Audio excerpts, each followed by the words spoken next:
All right, guys, pictures up. Pictures up. Pictures up. Let's roll sound. Rolling. Rolling. Sound speeds. Camera speeds. 2. Awesome. Take 2. Mark. Set. And action.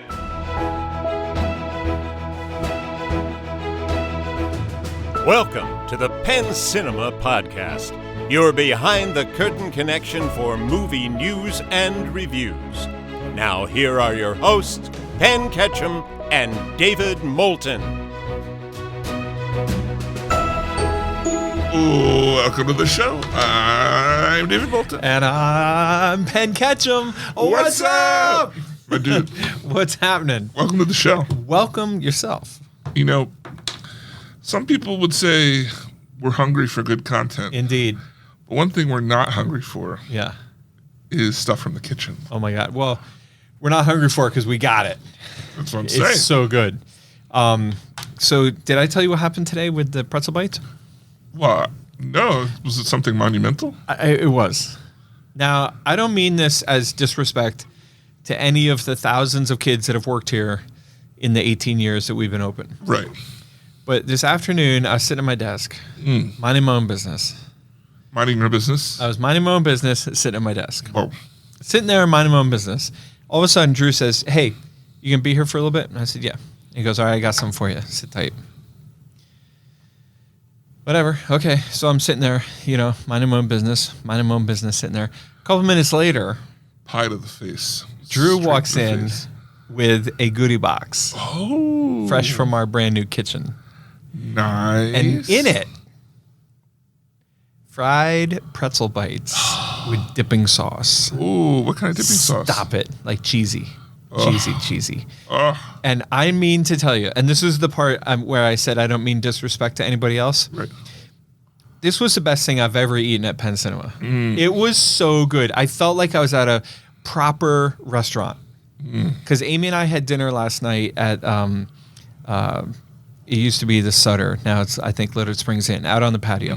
And it was lovely. It was great. We had such a nice time. And I said to Drew, if somebody had handed me these pretzel bites at the Sutter, I would have been like, see, this is why I love this restaurant. It's so good. Yeah. You know what I mean? And Yeah. we're just a regular old movie theater. We're just showing movies. Not anymore. Yeah, not anymore. That's for damn sure. That's right. Yeah. And I sampled the pizzas last week. They are, oh my God. Boy. But we're going to have to talk to the editor of the concession signs. Yeah. Did I tell you about this? No, what happened there? Well, the new menus are up Yeah. and they look great. Okay. I mean, they look amazing. But there's something on there that says, check back soon for kid-friendly menus. Right. And I get why you're confused. You think you can't have any. Right. Kid-friendly menus are for everybody. Yeah. We all know that. But my question is this. This is at the bar, right? So, right. Well, we do have a kid-friendly menu at the bar as well. Right. But my question is, so on the menu we have chicken nuggets type of thing, French fries, nachos type of thing. popcorn type of thing, boxed candy type of thing, Whoa. cotton candy, Type of thing. sodas. And so riddle me this. What's more kid-friendly than all that? like that is the definition. Cheerios. I guess. I think I don't know the answer.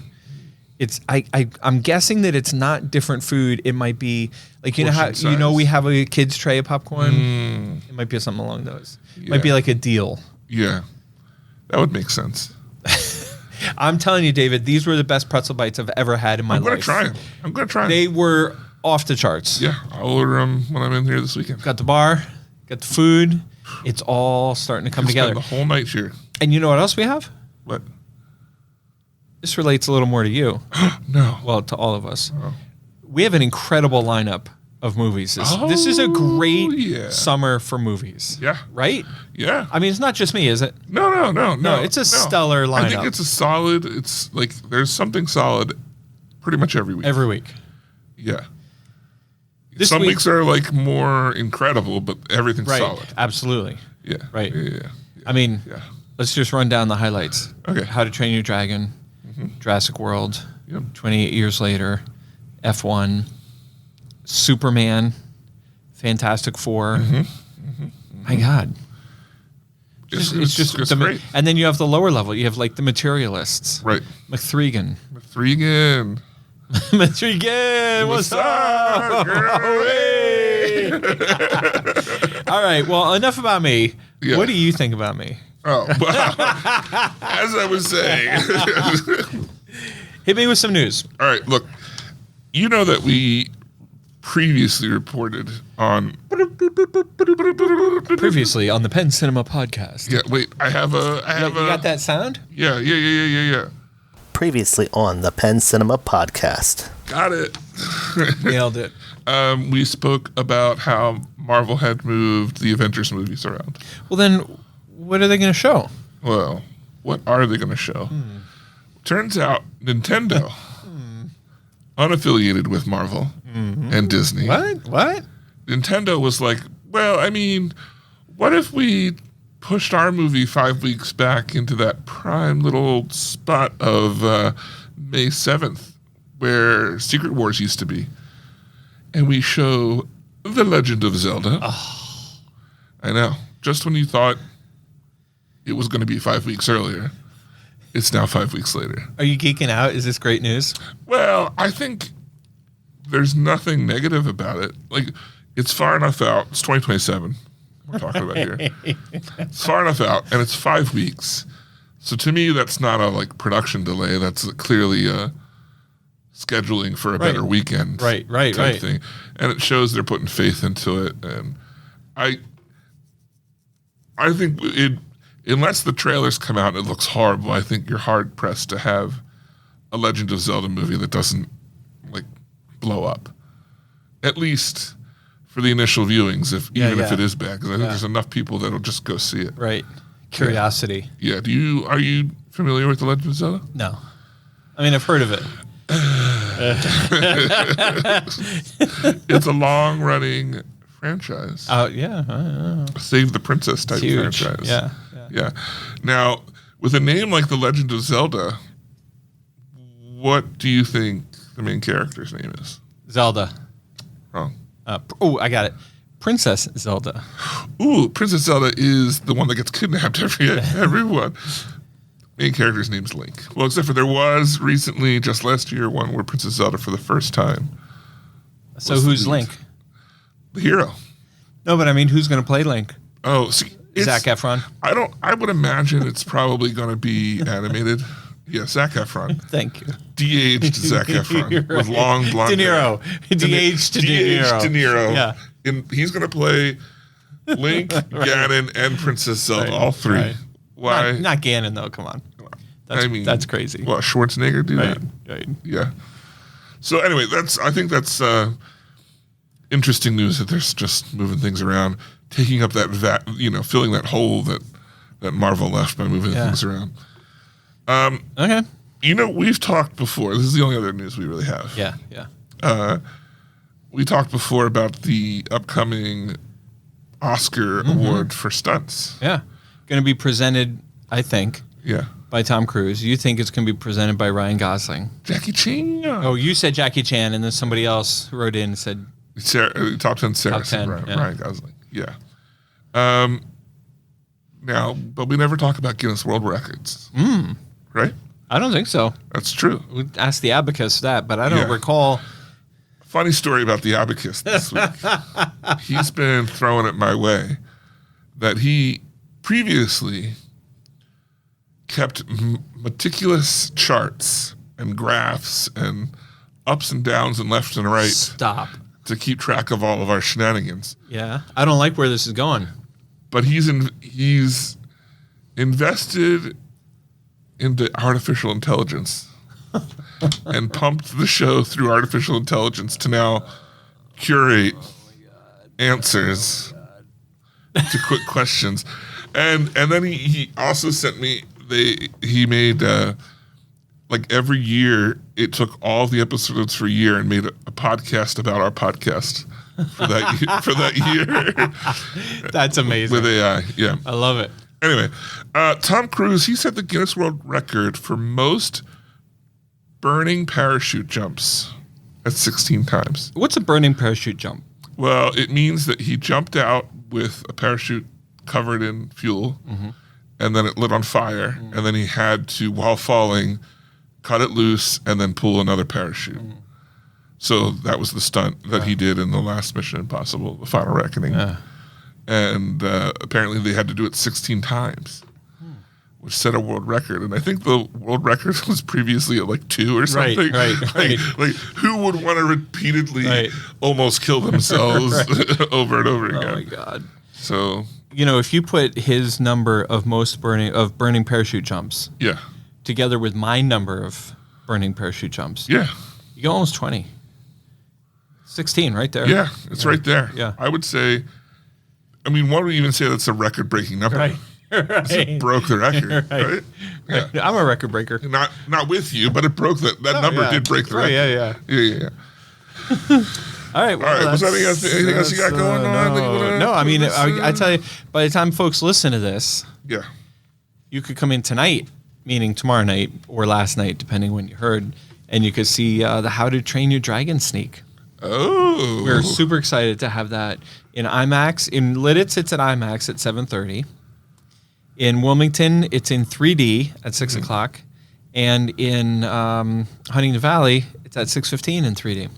Wow. I think How to Train Your Dragon is going to do really well. I think pre-sales have been good. It's not going to be $100 million, but I think it's going to be a good, solid opening. I think it's going to perform better than Snow White. Yeah. Oh my God, by a mile. Not Moana level, but I think let's live in the now, David. yeah. I don't think it's going to live up to the Lilo and Stitch level. That's what I meant. Oh. I said Moana, but I meant Lilo and Stitch. You meant Lilo and Stitch. Yeah. Sorry. Yeah. No, I don't think it's going to be up to Lilo and Stitch, but it's going to be a good big opening. And I'll tell you, just, you know, it's too early to make headlines or anything, but we put tickets on sale this morning for Superman. Yeah. Dude. It's good. Well, here's a bit of news Big to time. add on. Big time. James Gunn announced today, hey, guess what, Penn? Chicken butt. He said, guess what, Penn? Chicken butt. And then after that, he turned to the reporter. He said, also, we started writing Wonder Woman. With Gal Gadot, like a sequel? I don't think so. I think she's done. Is this a reboot? Well, just the whole DC universe is rebooted. Yeah, you're right. Yeah. So it's all new. Isn't that a shame that, because that Wonder Woman 84 or 1984 or whatever it was called, Yeah. that was so good. Like, it was good. Not as good as Wonder Woman, though. What did I say? 1984, which was the sequel. Oh. But Wonder Woman was fantastic. Yeah. It was amazing. In my mind, I'm merging the two of them. Like, I can't believe I know. that you would do that. I know. Someone today, I was talking to, I'll call him out. I was talking to the Abacus today. I was talking to someone, I don't want to name names, but his initials are the Abacus. Why don't I'm just going to fill you in on how this conversation went. Oh my God. Right? No. He says, but isn't Solo, we're talking about Star Wars movies and whatever. And I said, we didn't need to watch Solo. And he said, but isn't Solo considered one of the best movies of all time, as spoken by Penn? And then he said, LOL, I don't know if Penn actually said that. And I said, Penn doesn't know if he actually said that. I said, yeah, but if you asked what his favorite part, he probably would have said the train scene. There is one, but he described the Mission Impossible one again. What's your favorite part of Solo? I like that part where he's trapped in the submarine on the ocean floor and it's like rolling over when he's got to get the... But I would have given, I mean, there was a train heist in that movie, so... Yeah. Anyway. Oh my God. All right, well, that's all the news. That's all the news. Thank God. Jesus Lord. What a week. What a week for trailers. All right, so More like it. David went out to the backyard and he saw a pile of shit. And he picked it up and threw it in the show notes. Yeah. And so the first trailer is called The Lost... Wait. Do you have a trailer of the week? I 100% have a trailer of the week. And I bet it's the same as yours. I'm going to write it on the back. Okay.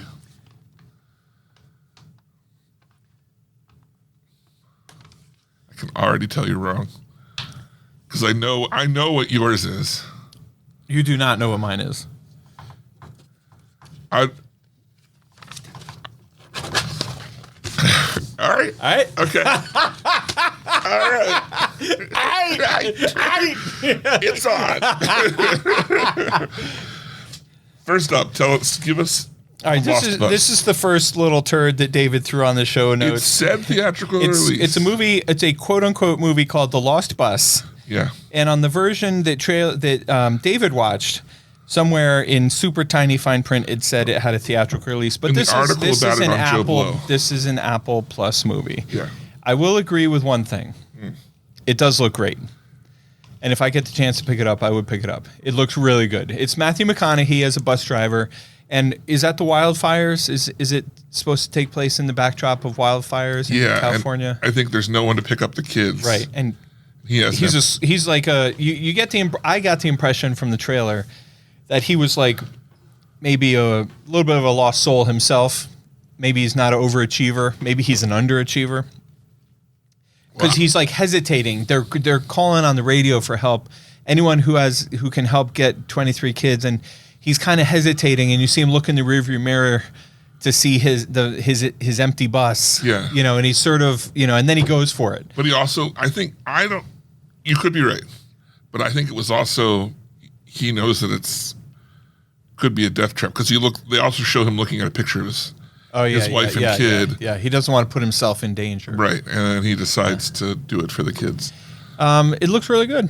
Looks like a good movie. Yeah, Yeah. I think it looks like a good movie. The article at Joe Blow said that it had a theatrical release. Okay. So. All right. Well, Joe Blow, I would love to make fun of you, but I like Joe Blow, so Yeah, I know. I'm going to take that. I'm pulling that. Yeah, pulling pull that one card. out. Playing that card. Playing that card. So It's probably not even true. it's probably not. At the bottom it said April Fools. Right. Yeah. Next up we have Freakier Friday. Its full theatrical trailer. I guess we watched a teaser before, but it seemed like there was definitely new stuff in this. This seemed like a longer version of the last one. Yeah, but it wasn't. I thought the other one was the full trailer. Yeah, I did too. Premise here, the main characters from Freaky Friday. It looks like Lindsay Lohan's getting married, and the guy she's marrying has a daughter, and so her daughter and that daughter and her and her mom all switch bodies, and then Chaos and comedy ensue. Comedy ensues. Right? Yeah, including awkward age gap Jokes. Yes. Yeah. Next up, we have The Man in My Basement, which... Don't call me out like that. What's the... I'm blanking on... is it Willem Dafoe? Willem Dafoe. Yeah. William Dafoe, whose parents screwed him out of a normal name. Something I can relate to. Yeah. Willem Dafoe. Remember I referred to his brother Dafoe? Dafoe. So good. That was one of my favorite jokes of all time. So Willem Dafoe in 5. This is what? A retelling of a classic story or something along those lines. Is it? And he knocks it. Yeah, it said something like that. It said, or maybe it was like a take on the classic story. Anyway, this stranger on the road comes to your house and offers to, or asks you to rent your basement, for $1,000 a day for 65 days. Yeah, but you can't tell anyone he's there. But you can't tell anyone he's there. And then it looks like there's a lot of voodoo and black magic, and there's people with masks. Yeah. And what light can you shed on this mess? I can shed the light of Jesus on it, that I would never. No, just kidding. This demonic movie. Was this a religious movie that I missed? No. The only way I would watch this, I think, is for the performances of Willem Dafoe. Yeah. But I've seen him be crazy before, so I know that it's disturbing. This? Yeah, I don't know. I'm not going to say, I think it looks intriguing, but it's not, it's definitely not my type, or I think even your type of movie. That's what I was going to say. It looks like it's really well made. I really don't want to see it. Yeah. But it looked great. One of those kind of, I think it's going to have a lot of, it might not be scary, but it's going to have a lot of disturbing imagery in it. A la Sinners, maybe? No, Sinners wasn't necessarily, I would say, maybe not to the degree of it, but the substance. Oh, okay. Yeah, where it's just going to have disturbing things in it. Yeah. Yeah. Okay. Yeah. All right, moving on, we have House on Eden, which was the biggest pile of crap I pulled in. This is a bunch of Twitch streamers and YouTubers who somehow got signed to be in a movie, a found footage movie, so they can they can film themselves. I guess that's where they saved money. Being in a haunted house overnight, and things go wrong. But, as my friend would say, le gasp. Le gasp, indeed. And the acting looks horrible, and this is one of those small movies that's going to ride completely on the fan base of the leads. Yeah, none of whom I knew. I'm the one girl I know from stuff, but not in a way that I would ever want to watch her in a movie. Right. This one I did not watch Ick. Okay.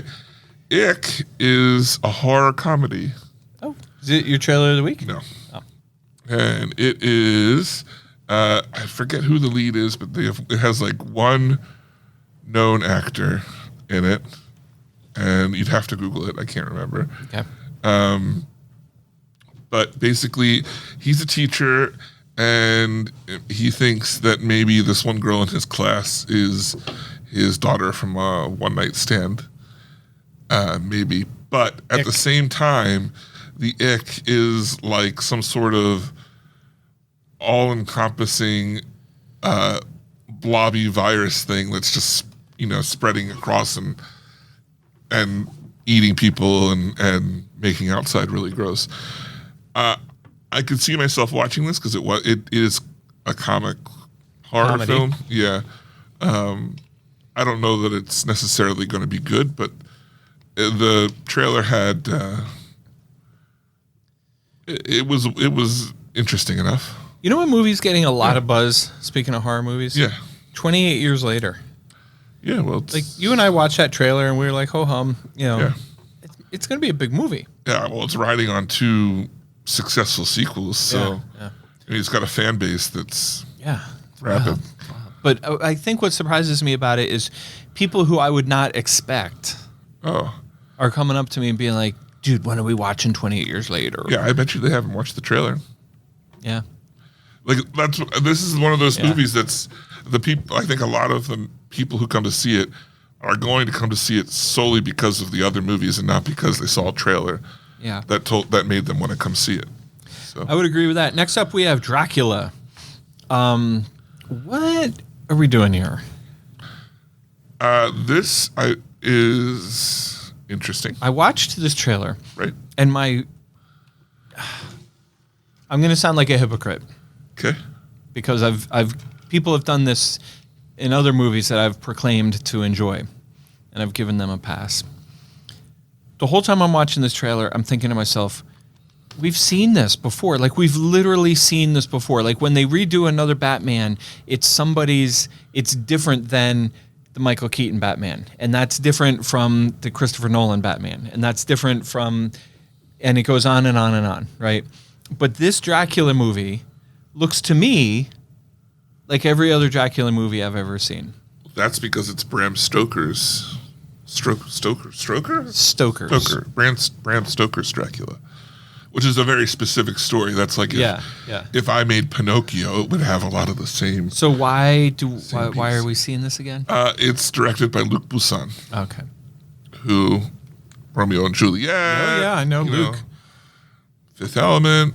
I missed that detail. I mean, you put it in the show notes, so I was paying attention for it. But he's the opposite of Elizabeth Banks. Right. He doesn't do everything. Right. He doesn't, and he doesn't put his name on every other frame. Right. Right. You don't know that he's had anything to do with it. So I gave you my right opinion. What do you think? I agree. This does feel like I've seen it before. However, it does look pretty, like visually nice. And I don't like the Bram Stoker's Dracula that we have with who's the guy who plays Dracula? But isn't Tom Cruise in that? I was just going to say, a young man, Tom Cruise. Yeah. I don't like that one because it's so dirty, and when I watched it as a kid, like I even then I felt weirded out by how it's known for being incredibly overly sexual. Yeah. Like everything about it like goes back to the to like carnal sexual side of things. And this does not look like it goes in that direction. Which I'm interested in seeing what happens. Yeah. Whether or not it gets a wide enough release, because it is technically like it's in English, but There was a lot of subtitles. because it's a French film. Oui. And so all the subtitles are so that the French people can read it. Because I don't know if you noticed, they are speaking English in the movie, but there's English subtitles underneath. So. Baguette. La movie. Le cinéma. Yeah. You gonna do this next one here? You want me to do this? I didn't watch it. Did you watch it and you forgot? You know, I was sitting here patiently waiting, just watching YouTube videos. You could have watched these. I know. I watched Okay. that. This is the last one that I didn't watch. I've watched all the others. Okay. And I have informed opinions about the remaining. There's only 2 that I missed on the whole list. I know. I just give you a hard All right. time. So here's what happened. Yeah. I was sitting at my desk minding my own business. Yeah. And my afternoon got a little blown up. So I was minding my own business, sitting at my desk. You're probably wondering how I got here. Right, exactly. So I'm like, it's like 4:30, and I'm like, all right, I'm going to start reading the show notes and watching trailers and doing my thing. Because I like to be ready. I like to be done getting ready for the show. And then, like, go catch my breath and, like, see the kids downstairs and make fun of them a little bit and point out the popcorn on the floor that they missed. And so anyway, I got this phone call with some pressing business. Oh, my gosh. From a studio that shall not be named. Business. A business. And I had to deal with it, right? And it was a little hectic. Yeah.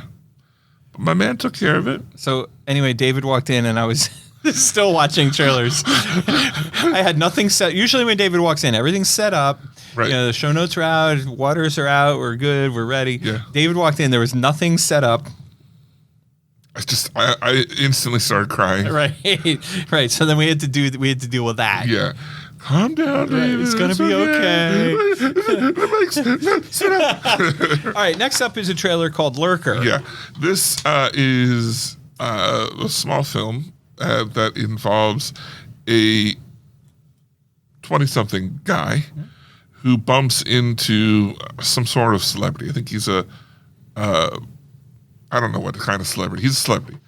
He bumps into the celebrity around his same age, and the celebrity's like, hey, why don't you come hang out with me and my crew?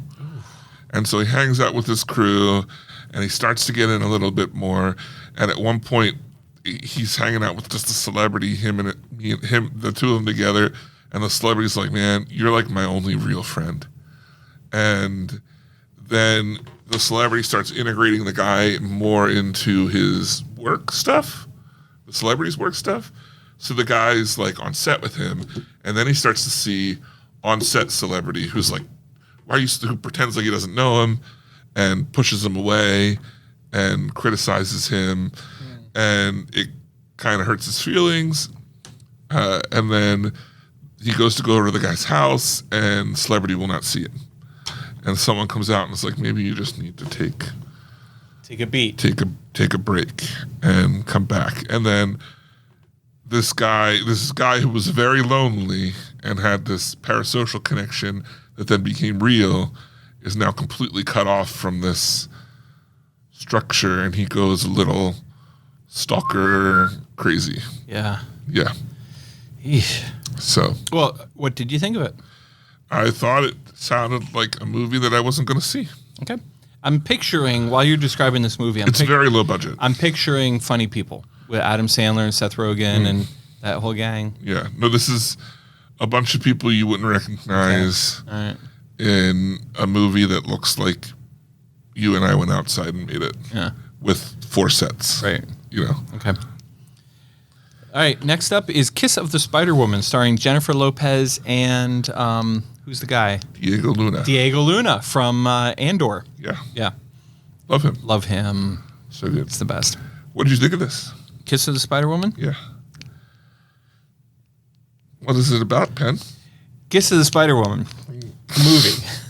It is a testament to modern Broadway musical movies. It is the best movie musical in years. Oh my gosh. Yes. The stuff that they were putting on the screen, and I was like, I've literally just watched the trailer for Wicked, and you're telling me that this is the best movie musical of all time? Here's the thing. I'm gonna rock your world. Yeah. This was great. I think it looks great. I have no idea what it's about.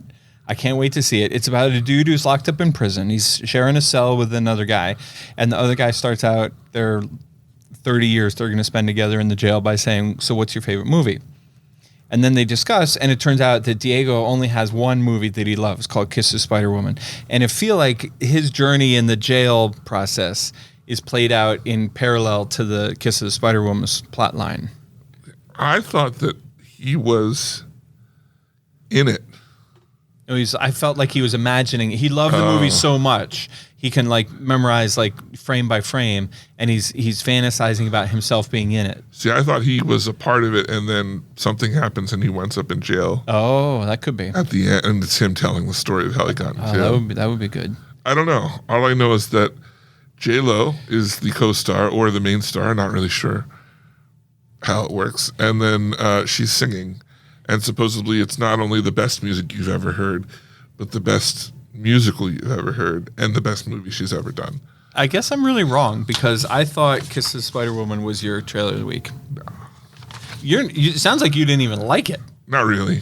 I mean, I was curious about it, but then when they kept showboating about how good it was, I became more and more turned off to the point by the end of the trailer. I was like, I don't care. Yeah. Yeah. Okay.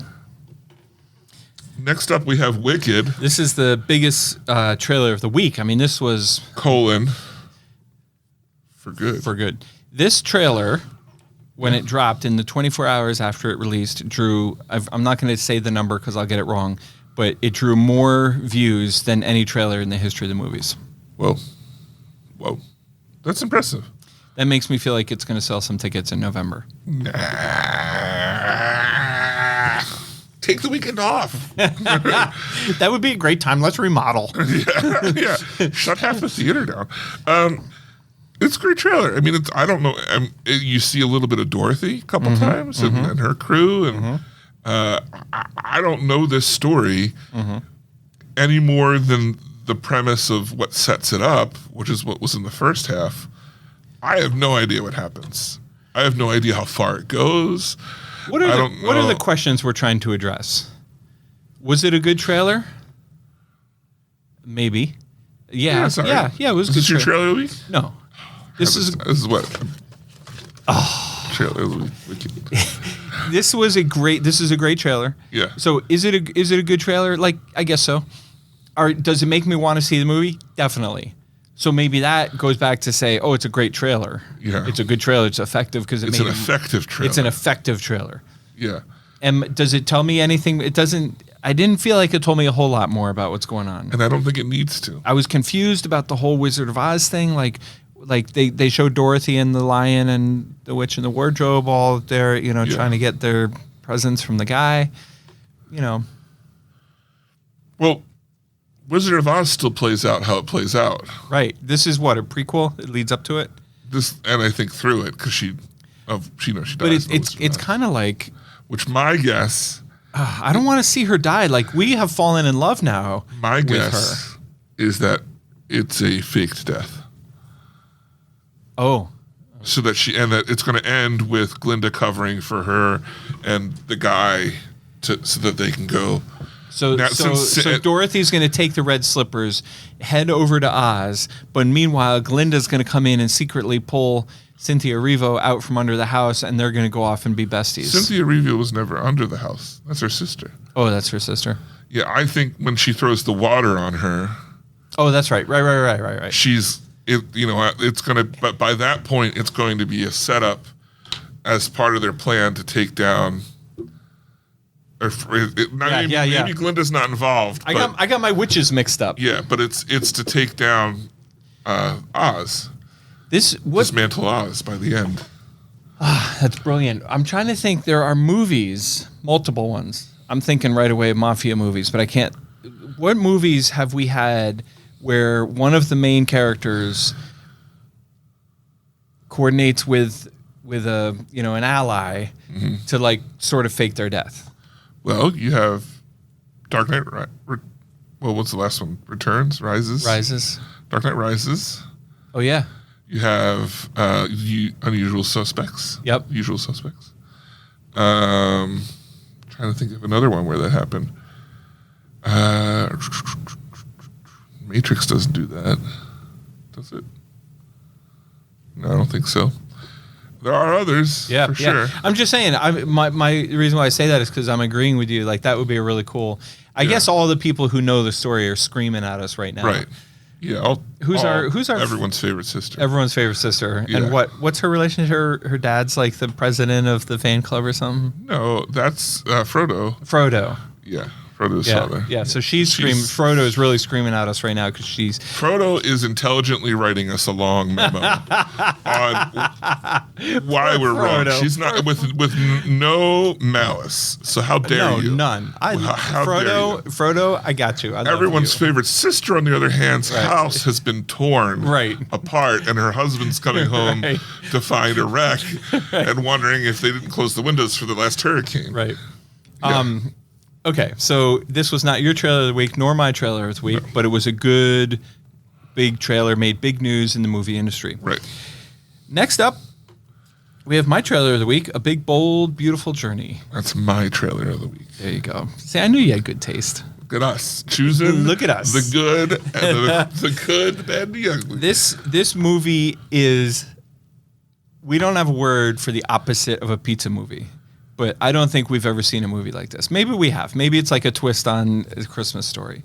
Not A Christmas Story. What's the thing where he goes to sleep? Marley goes to sleep, and the present, past, and future. That's Nightmare Before Christmas. Christmas Vacation. You start it, and then my brain gets so snooty inside. I'm like, how does he not know? And then I got it. Christmas Carol. Christmas Carol. Yeah. The Muppet version. Yeah. Right. Exactly. Obviously. Yeah. Anyway, this looks really creative. It looks really fresh. It looks beautiful. It's Margot Robbie and it's the Penguin. Colin Farrell. Yeah. And Margot Robbie. Yeah. Who plays. I don't know what you're talking about. Harley Quinn, of course. So Harley Quinn and the Penguin. Basically, there's some sort of mystical force, we don't know what, pulls these two people who meet at a wedding together and sends them on a big, beautiful journey. Like the GPS is like, get in the car, go this way, go that way. And then they get to a place and they find just a standing door. And they go through it and thus begin a journey, big, bold, beautiful journey, where they go through their past lives, where they're reliving. They look like themselves, but they're reliving whatever their past thing is. But when they're in their past, they look like themselves, but the opposite character looks like their present day selves. They both look like present day self, right? To us, but everyone else sees them as. To us, they both look like present day selves, but the people in the journey see the main character as the 15-year-old kid, but Margot Robbie showing up as a 40-year-old. Right. Yeah. She goes, well, how old am I? And the teacher turns around and goes, I don't know, 40? 40? Yeah. She's like, I'm going to kill you. Can I just real quick? Mm-hmm. She played Barbie, I think would be the biggest role for Margot Robbie. Podcast at pencinema.com. What is the bigger role for Margot Robbie? Is it Harley Quinn? What is she most known for? Oh, my God. Harley Quinn or Barbie? There are some people who would tack on a third and remember her in Wolf of Wall Street. Maybe. Definitely not that movie you like, the one about Hollywood that was horrible. Right. Listen, I think her biggest role ever had to be Barbie. Oh, I think that it's like the better role. You're saying what is she best known for? I'm just saying like pop culture wise, like what's the first thing that comes to mind when people see her? Because in my nerdy world, the first mention is usually, that's Harley Quinn. Ah, gotcha. So that's just where I'm coming from. I'm not saying, I don't hang out, surprisingly, with the demographic that Barbie. The Barbie crowd has so much of a, young. You're not drinking pink drinks with the 24-year-old crowd. I think I would say it's younger than that. Younger, but even. At my age, it's the same difference. Yeah. All right. Well, A Big, Bold, Beautiful Journey. Listen, do yourselves a favor and go watch this trailer. It looks really good. It looks really good. It comes out this fall. Now, I'll say one more thing about this trailer, and I don't know if you had the same experience that I did, but I got a little choked up. Yeah, it's got some. I mean, it's going to be it's going to be a powerful movie. They go through all. It seems like they're going to be experiencing all the facets of love. Love, right. Like from different angles, not just romantic, Right. but Love, life, and loss of love. death. Yeah. We hate that. Whoa. All right, next up we have a movie called Oh, Hi, Oh. which I thought was going one way. Oh. And then took a drastic turn, which I was like, oh, this is interesting. But then continued down that road enough that I got bored Yeah.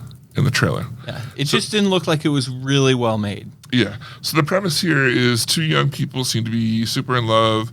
The guy asks the girl to spend the weekend with him at a cabin. She goes. They're fooling around. They find, I guess it's an Airbnb. They find some handcuffs. They play around with the handcuffs. She handcuffs him down. And then she says that she's falling in love with him. Is that what it is? Or something along those lines. And he's like, oh, I didn't think this was anything serious. And then she freaks out a little bit and leaves him tied to the bed a little too long. Like George Costanza. Yeah. And it goes on a little too long. And then some other people come in the house. That was funny. Yeah, there are funny moments. Like Yeah. she's trying to convince him that it's right, but you clearly... And they were like, how can we get out of this? And she was like, maybe if we gave him some kind of a head injury that induced amnesia. Yeah. And they're like... the friends, like, apparently don't do something fast enough that then they realize that they're accessorial accessories to it, so then they go whole ham into it. Maybe we should kill him. And the guy's screaming, no. Yeah. So, I mean, I think it looks like if I was at home on a Saturday afternoon movie I might watch. Well, we discussed a few weeks ago about my newfound level of professionalism as it relates to the show. Yeah. So I was doing my thing, reading the comments. Ooh. The commentos? El Comentos. Yeah. What did you find down there? I was reading them. And the one person said, a sexual misery for modern times, referring to the Stephen King movie Misery. With what's her face and what's his face. Yeah, those two, the big ones. We know. Don't ask us. It's James Caan and Kathy Bates. Yeah. In Misery. Yeah. Yep. Are you impressed that I was able to pull that out? I was really like. You know what the best part of it is? I was really steaming to get it. I don't know if that's right. It is. It is right. It is right. Khan from Star Trek. Right. And Mrs. Bates from Downton Abbey. Not Star Trek, Star Wars. Oh, no, Khan's a character. I was pulling characters. What I was saying made sense. I keep thinking about that meme that you were talking about that people were sharing on May the 4th. May the 4th be with you? Yeah, where they had like all the wrong Oh, yeah. It's like picture of a Star Trek ship with something else. And Yeah. All right, last certainly not least, but not, I don't know what to make of this movie. It's called Eddington. It has the all-star cast. Yeah. But it does not look like a fun movie. It takes place in COVID. And I thought it was like a movie about COVID and some of the divisiveness of our country. But I think it turns out to be some kind of a horror movie that plays out in the forefront of COVID. Like COVID is the backdrop. I don't know that it's a horror movie. It's maybe a thriller? A thriller. That's the better word. Yeah, because horror implies more. But it's not about COVID, right? COVID. You would almost say COVID's a main character in the play. Yeah. In the movie. It's about. So it's Joaquin Phoenix. And. Joaquin Phoenix. And Pedro Pascal. Pedro. He likes to be called Pedro. Vote for Pedro. Well, apparently the people didn't vote for Pedro. and that's why Joaquin Phoenix is mayor. Some of my friends in the comments section, Comentos. because I'm so, Yeah. right. Right. I mean, we know. Right. We know. Come on. Yeah. My friends in the comments section said they are tired of seeing Pedro everywhere. Yeah. And I am not. I want to say I am super excited. He's got a movie coming out this weekend with Chris Pine and Dakota Johnson. Chris who? Chris Pine. Okay. What did I say? Pine. Pine. I think I said Pine. Christopher Pine. Let's get the abacus. Did I say Pine or Pine? Anyway, he's got a movie with Chris and Dakota and called Materialists. Yeah. Which opens a couple days.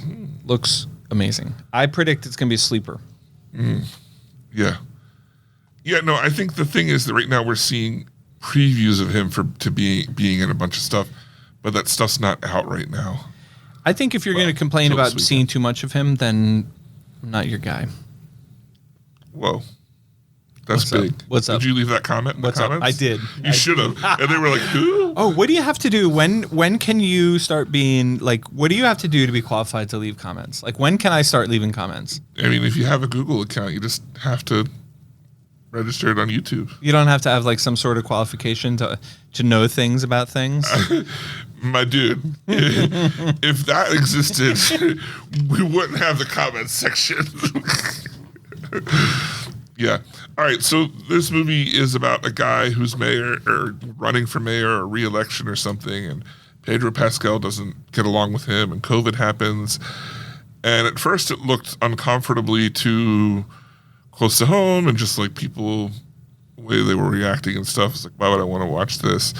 And then they take it to the extreme, and I think there's some form of commentary on how we live on our phones or something, and like videoing everything. And then What was your favorite part of this trailer? when the guy walks out the door with the rail gun or the minigun, and I was like, I don't know what's going on right now, but My I love a man with a minigun. My favorite part was when he was driving the school bus or driving the truck speaking through the megaphone, like preaching, and some kid rolls up next to him on a bicycle and is like looking around going like, who are you talking to? There's nobody here. The streets are deserted. All right, so that is the shit mess of trailers that David uncovered this week. We both found that we enjoyed Wicked. I enjoyed Kiss of Spider-Woman. David did not. But our trailer of the week, we recommend you go watch it, called A Big, Bold, Beautiful Journey, starring Margot Robbie from Barbie and what's his face? Colin Farrell from many things. What do we like him most from? You probably the Penguin. Yeah. The Penguin was a disappointing run, though, because I'd never finished The Penguin because it started out like awesome, and then after a while it was just like too boring. Whoa. Wow. All right. All right, that's it for trailers this week. Whoa. Whoa. That's I don't want you. That was the old. Jesus. That was old news. I know you're riled up today. I don't think I can handle need some it. peace. Yeah.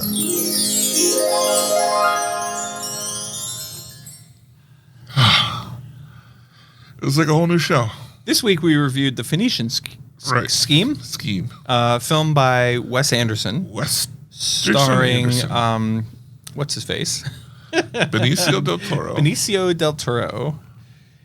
You know what this movie could have done with? What could have improved this movie? What's that? Any single frame of the movie without Benicio del Toro. Oh, you didn't like Benicio I'm not saying I didn't like him. del Toro? I'm just saying he was literally... I get it that he's the main character and that he's a movie star. I get it. But he was literally in every single frame of the movie. You never had a break from him, from his character. Right. Right. This is going to be surprising. Usually I'm hot or cold with Wes Anderson. Yeah. And like I just don't either. I'm like I really disliked it or I loved it. But surprisingly, this one hit dead center. Oh. For me. And in the I felt that it was missing the Wes Anderson charm, but it was also not totally boring. Yeah. Like I was invested in the movie, but it's not something that I feel like I need to see again. So the super rich guy, who for some reason, I guess because he's stepped on people to get rich, is always getting assassinated and surviving. And he has a plan called the Phonetician Scheme, which requires lining up 4 or 5 investors. And then something happens where this body of government officials is trying to undo him. And so the movie is about him trying to go shore up his various investors. And along the way, he develops a relationship with his previously estranged daughter, who is a great moral compass for him and for the whole movie. And it kind of goes through, it's a very linear plot. Right. You meet him, here's the challenge, you got to go get this investor, the other one, that other one, and the other one. Scarlett Johansson's in there, and of course they marry her. Well, do they get married? Yes. Because it gets annulled. Right. Yeah. Yeah. It has some real pleasant parts to watch. So one of the things that Wes Anderson said it before this movie came out was, I guess he kind of didn't like that he became a meme last year. And last year it was a really big thing. People were pretending to do everyday life stuff in the style of Wes Anderson. Yeah. And then they were doing other movies in the style of Wes Anderson. And those memes were freaking hilarious. Yeah. They were gold. Because then AI got involved. Yeah. Which then put all of his typical characters into The Hobbit, and made the Hobbit as if it was Wes Anderson. And they were funny. Right. And good. Right. But I guess he didn't like that and said, well, this is going to break the mold. And you can feel that he tried to do that. But in doing that, he did a movie that looks like someone trying to do a Wes Anderson movie without all of the quirky things that make it definitively him. Yeah.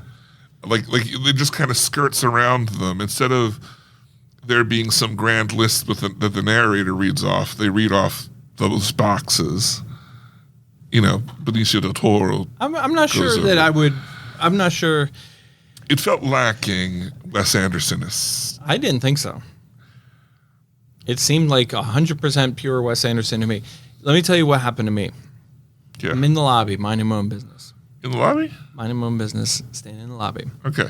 And this woman comes up, who I would later find out was Benicio del Toro. Right. Yeah. Right. She stands about 5'6". Yeah. Right. It's a Big mustache. It's a hell of a wig. I should have seen it coming. How did they get him down into that little tiny dress? It's AI. That's the movie magic. Right. It's the movie magic right here in my lobby. Yeah. Right. So I'm talking to Benicio del Toro dressed up as a little old lady. And she is coming out of Theater 10 having just watched the Phonetician Scheme. Yeah. Now I'm standing 10, 20 feet away from her. Whoa. And I'm talking to Jeff, our bar manager. Yeah. And somehow she looks at me from 20 or 30 feet away and says, well, that was an interesting movie. Well, in a normal situation, if I was a civilian, I would have just sort of shrugged and been smiled at her and then maybe turned away. And does this lady know you? No. Whoa. Now, in fairness to her, I'm standing in the lobby of Penn Cinema, so she may very well have known who I was. You know what I mean? But I'd never met her before. Right. So anyway, but since I'm not a civilian in the building, No. I'm a professional. One would even say VIP. And increasingly professional with every passing comment. every passing week. Yeah. More and more professional. That's what we're talking about. The other day I wore a shirt with buttons on it. I don't believe it. And There's no pictures. you would think There's I wore no a freaking pictures. tuxedo. Every single person I saw in the building goes, hey, what's with the shirt? What? I don't know. I'm wearing it. I'm wearing a shirt. Wearing a damn shirt. It's got a button on it. Get over it. Should have ripped it open. Right. How do you like me now? Yeah. What do you think of this? Yeah. All right. So anyway, like I said, increasing professionalism with every passing day. And this woman says, well, that was an interesting movie. And I could tell she was talking to me, even though she was on the other side of the lobby. So sort of sauntered over and I said, "Oh, what movie did you see?" and do what I do, which Yeah. I love doing. You know, I was chatting up a customer in the lobby. It's one of my favorite things to do in the entire world. You know where we were standing? Where's that? We were standing about 10 feet away from where the first time I ever spoke to you was. What? Which, by the way, we should get that tile. And like Put in the Walk with of our Fame. hands? Just your hands. mine. The David Moulton hand. Yeah. Anyway, so I go to her and I said, "What movie did you just see?" And she said, "Phonetician Scheme." I said, "Oh, how did you like it?" She goes, "I have no idea." And I said, what do you mean? And she goes, "Well, it was certainly confusing." And I said, well, I'm getting ready to watch it in a couple days. What is it about?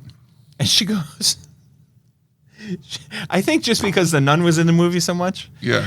this woman who I was talking to goes, "It's about religion, but I don't really get what they were trying to say." Right. So I'm talking to her about it, and so that was my prep. So we went, we talked on it a little bit more and more, and she was unable to come up with any kind of like plot. Her comment about religion was basically the beginning, the middle, and the end of her understanding of the movie. And so I had that like playing in my head when I went in to go watch the Phonetician Scheme. You know what I mean? Like I'm thinking to myself, I'm ready for like the weirdness, and I'm ready for religion. And I guess there was some Not really. not really. I mean, just because you spoke to God doesn't mean you're It was religious. more the joke. Well, I guess all the points where he has visions of heaven. Maybe she was referring to that. Yeah. But that wasn't about religion. I wouldn't think so. Well, anyway, so I go and chat with her, and then I come back to the manager's office, and Goonies Jason says, "Oh, I see you're talking to so-and-so." I said, yeah. He goes, "She got dementia really bad." And I said, "What?" And he goes, "She watches movies and then comes out and wants to watch another movie, and sometimes she will try to buy a ticket for a movie she just saw." Or she'll like come into the theater and she can't remember. I'm not laughing. I know it's a serious condition, but I'm just saying it was funny to me. Not that she has dementia. What was funny to me was that my whole assessment of this movie was from someone who has no idea what she's talking about. She doesn't know what planet she's on. And I'm here trying to be a professional and educating myself. Yeah. So what did you think of the movie? I didn't love it. I thought it was boring. I thought it was slow. I'm over the whole Wes Anderson thing. Like I thought it was very Wes Anderson, and I don't mean that in a good way. Like it lacked. I would have loved to seen that story told by Christopher Nolan, who's another good director. Like I feel like that could have been a really cool, fun story. I'd like to see Guy Ritchie take a stab at that. Yeah. Like move it along. Like it's so slow. Like so. Here's another like little insight into my experience.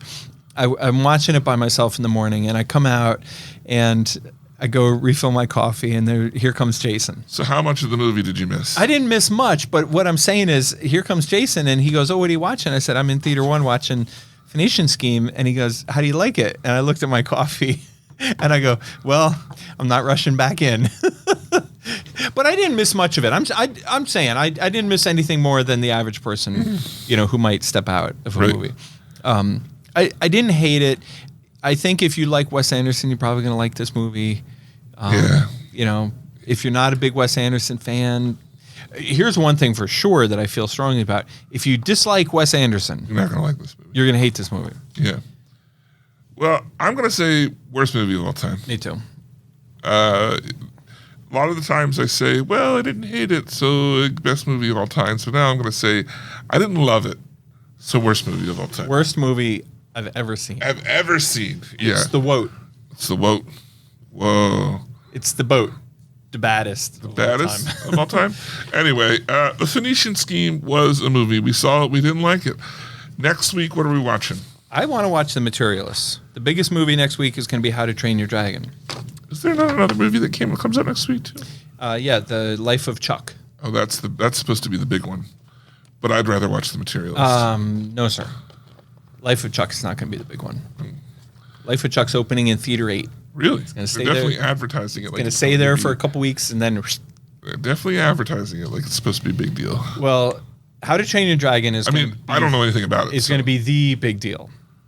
We reviewed the trailer for I know, Chuck. but I still can say, like, I don't know No. why that it would be the best movie. Right. Movie. I think Materialists, I think it's going to be How to Train Your Dragon. Mm-hmm.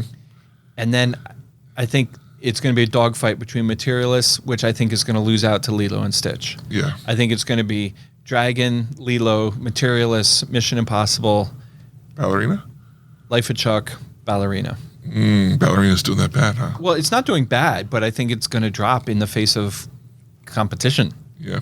I really do. Well, I want to see the Materials just like you. Yeah. Materialists. So. All right, so we're going to watch Materialists next week. Tune in, and we'll let you know. Yeah. Now, next up on our docket is our listener feedback section.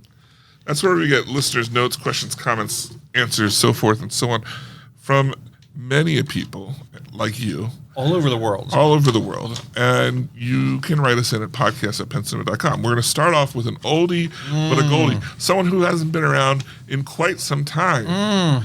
That's LOL Jamie.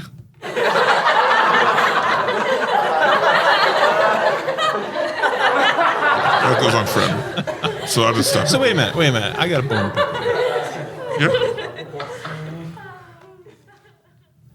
See, it was still going. I turned.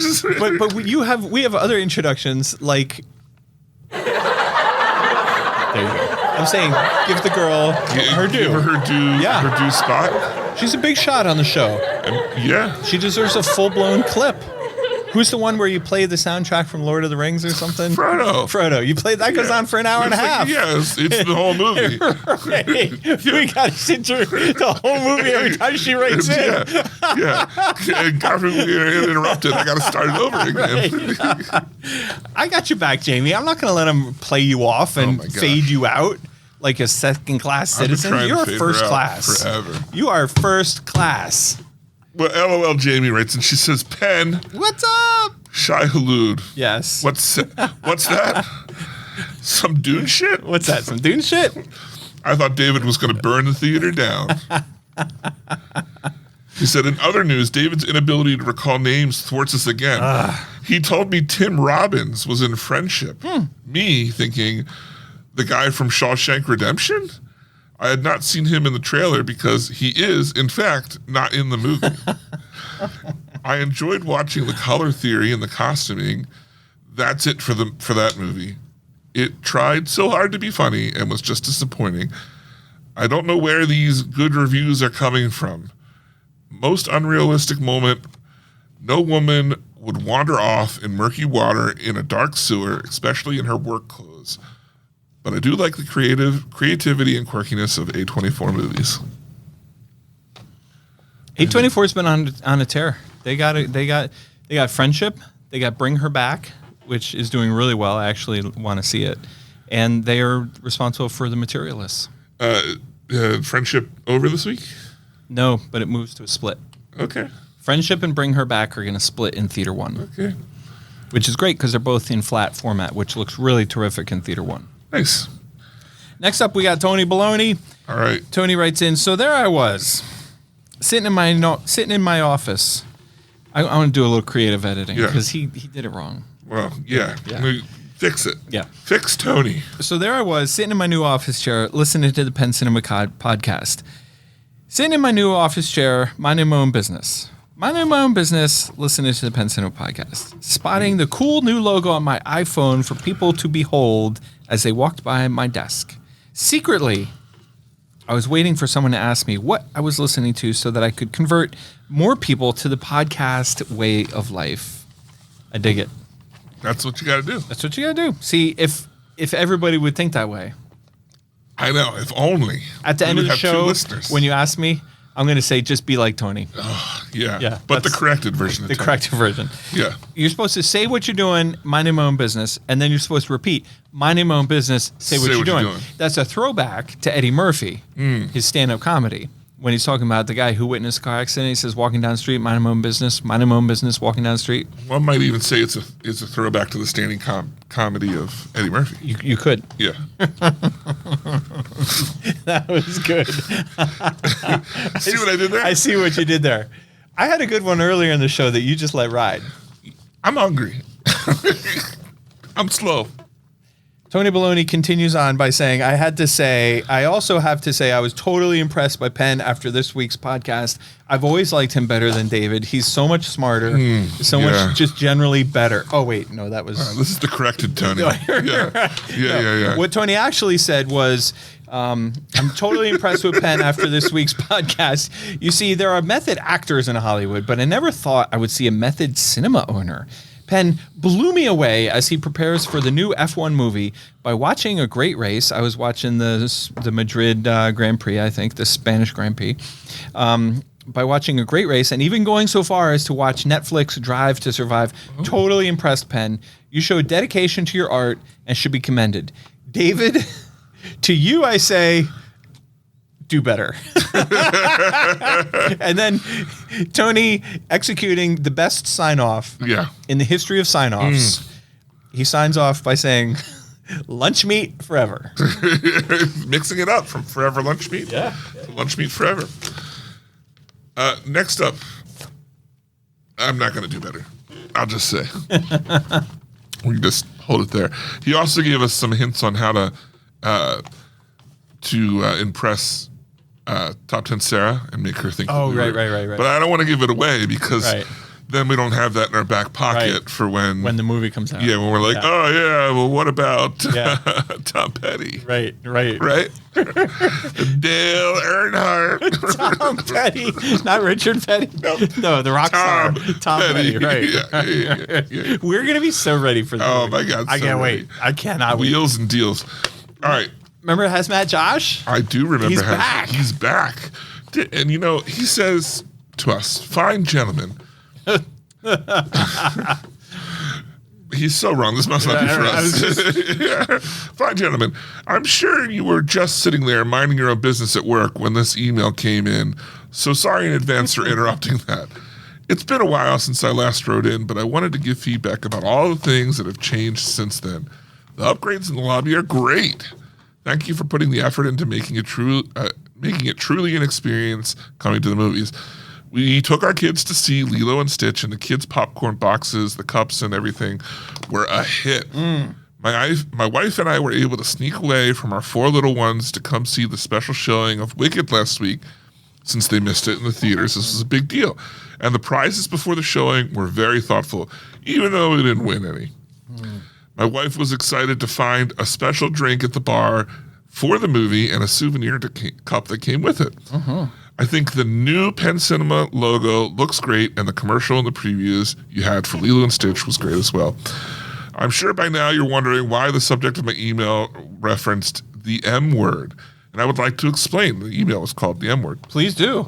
He says...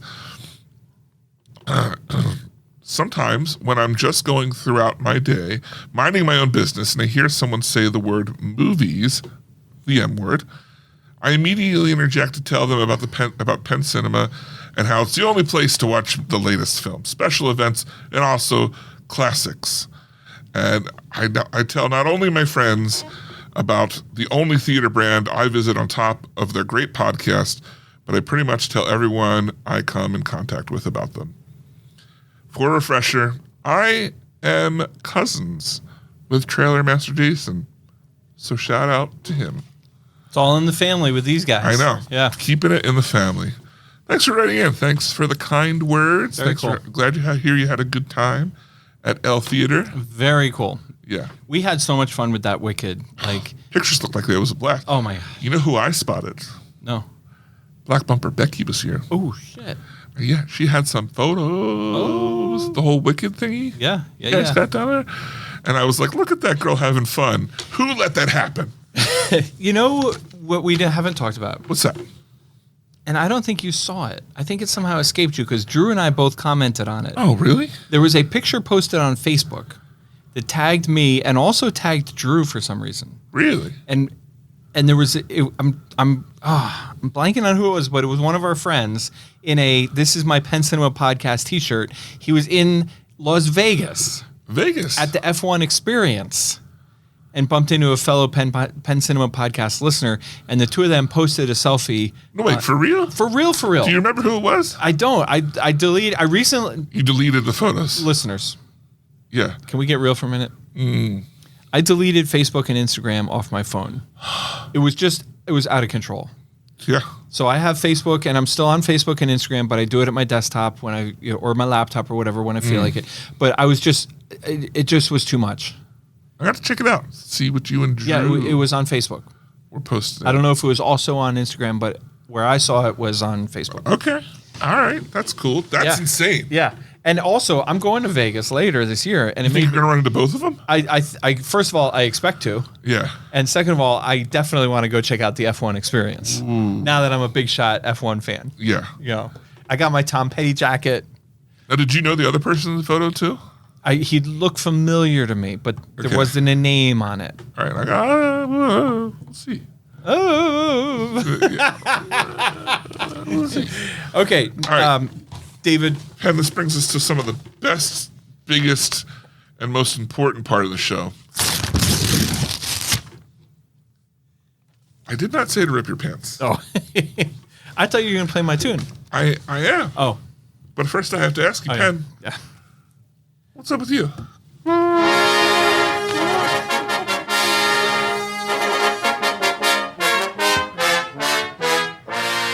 You know, I gotta say, it's much more impressive when your pants aren't ripped. For me, it's a better experience. Shout out to my friends at Yoda Performance. Yeah? Yeah, because first of all, I'll tell you what I did this weekend. I was with a whole bunch of them. Yeah. But since you were telling the story about ripping my pants, one time we were at swim. The whole gang of us, we were swimming, doing swim training, and we all had to get out of the pool because coach wanted to demonstrate some techniques. It was it the doggy paddle? And yep. And Andrew pulls me aside and goes, dude, you got to go change. Your whole fucking suit is ripped. And I put my hand to like cover like my backside, and it was like wide. There's no backside. There was no backside. My ass was hanging right out. Wow. I had to apologize. Oh my God, everybody's laughing and screaming and throwing water and pointing and laughing. Oh my God, it was awful. You know, a real teammate would have ripped theirs to like be in Right, solidarity. I know. But no, these slackers. I thought you guys were in the trenches together. right. Turns out, yeah. Not at all. It was just a pool. Well, anyway, I was down in Maryland, and Andrew and I went down to support the squad. Oh. There was a professional women's race, a professional men's race, and then an age group men's race, which had some great performances from some of our great friends. But what I want to tell you is the women's age group race. Yeah. The person who won, second place, third place, fourth place, and fifth place, All the same person? they were all from Yoder Performance. No. They were all our friends. It was so fun watching them out there just killing the rest of the field. Was Mrs. Ebersol in that group? I don't know her. Mitch's wife? Oh, yes. Yeah. Way to go. I don't think she changed her name. Well, But she raced and had a great race. I saw her. I was chatting with her afterwards. And I said, how'd you feel? She said she felt great. I was cheering for her out on the course, gave her a couple of high fives. I saw Mitch all over the place. of course. Yeah, he's a What a wild guy. he's a wild He's man. a wild one, Yeah. for sure. He really is. You could be forgiven for underestimating him. Oh my gosh. Because he looks all quiet and chill, but Yeah, but he's a wild man. a bottle rocket. Yeah, big time. Yeah. Big time. So that was great. That was my weekend. And then what am I watching? Amy and I are watching John Hamm in Friends and Neighbors. Oh, okay. And I've said it before on this show about other shows, and I'll say it again. Is he really hamming it up? I'm not saying that it's a great show. I'm not going to acknowledge that. I'm not even going to dignify that What? with a comment. Okay. I'm not saying that it's a great show, but what I'm saying is it's good enough, and we can't turn it off. Like, we stayed up way past our bedtime last night watching it, and we were like, well, should we just watch one more? Should we just come watch on. and then what happens is at the end of each show, at the end of each episode, something happens, and you got to watch the beginning of the next episode to see who that was. Somebody Yeah. walked in. Oh my God, who was it? You got to could tune it have into the been? next episode, and it was Elena with a gun. Oh my God. Again. Yeah. Always with Yeah. her. All right, David. But most of the time, I spent most of my weekend sitting around asking, "What's with David? What's with David Moulton?" Let me tell you about me. Let me say this about that. Yeah. Are you familiar with Clarkson's Fun? Oh, am I? Yes, very. Season 4 came out Oh my God. and was devoured in a very quick fashion. And season 4 might be my favorite season. Really?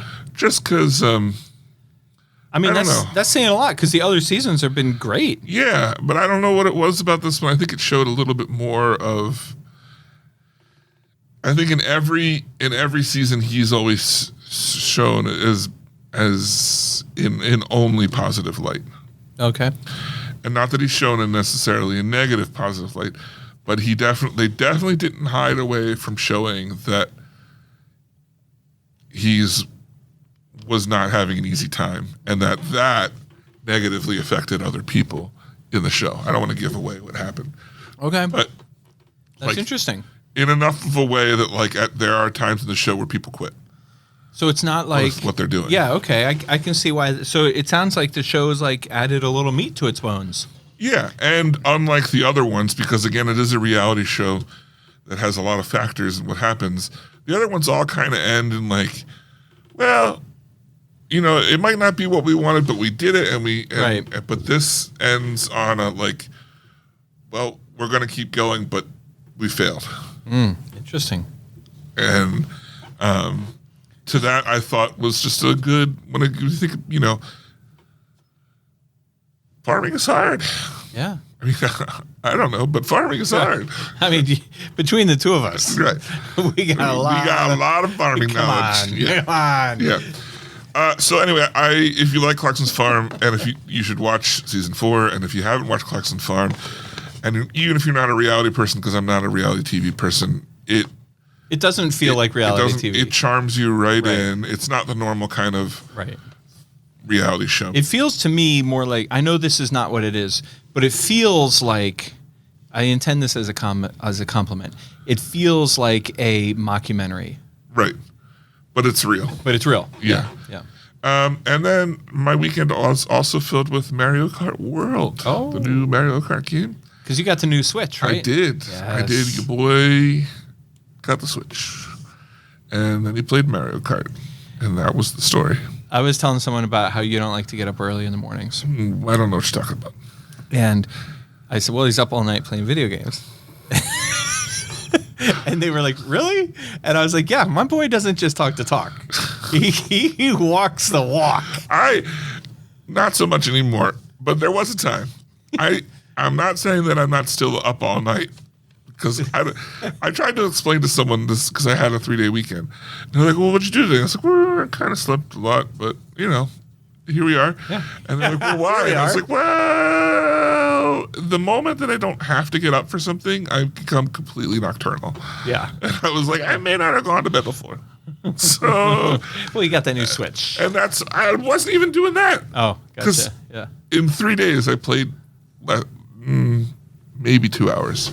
So it's not like I was playing it all weekend. I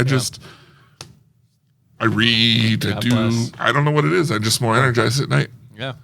So anyway, that's me in a nutshell. Look, next week we're going to be watching The Materialists. If you want to tell us what you thought of that movie or any movie. Chris Pine. Yeah. Go ahead and shoot us an email, podcast@pencinema.com. Now that's our new email. Is that the new one? Yeah, that's the new one. Okay. Podcast@pencinema.com. Look, now. That's going to be really easy for people to remember, I think. You would think. Yeah. Yeah, we changed it for that. Right. But if you want to support the show, Penn, what's the number one way people can do that? Well, you know what all the cool kids are doing? What's that? I don't know if you heard about this. Did you read about this? I'm not up with the cool kids. Yeah. I'm over here watching reality farming TV. Right. Well, listen, let me tell you something. Yeah. The cool kids are also watching reality farming TV. Whoa. Yes.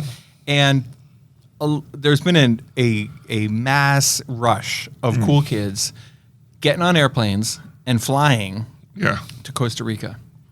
Really? It's in Central America. So if you want to be like the cool kids, it's super easy. What you do is you get on a plane, you fly to Costa Rica, you find a beach, you spill out in the sand, listen to the Penn Cinema podcast, and then you post it all over your social media. Right. Or you could wear, this is my Penn Cinema podcast t-shirt. And if you don't have one, write me in, podcast@pencinema.com, and I'll try to get you one. Right. I think we still have some left I could get. Really? I think so. But if not, I'll send you a different shirt. Wow. Podcast@pencinema.com. We're going to have to get new shirts. We got a new logo. I know. How about So that? cool. We should get new shirts just with the big logo. Yeah, that's what I like. was It doesn't thinking. have to be like funny. Yeah, just the logo. On Although the front. that was funny as hell. that was pretty good. when I Yeah. dropped that shirt on you. I was like, at, what? at the complete inbox. Yeah, That was. it's almost complete box time again. Yeah. It's coming right up. July 19th. Yeah, July 19th. Yeah. Party on. Watch out. So, say this is not the right time of year for you to go to Costa Yeah. Rica. What's the next option? Well, then your next option is to tell a friend. Oh, okay. And if you don't have any friends, tell us. Oh, awesome. We are your friends. Yeah, I mean, You are 100% provisionally. part of our circle. Maybe not in person. You are in our tribe. Right. Yeah. Online. Just kidding. All Why right. you gotta be like that? Just be facetious. All right. Well, once again, for the Penn Cinema Podcast, I'm David Wilson. I'm Penn Ketchum. Take care and party on.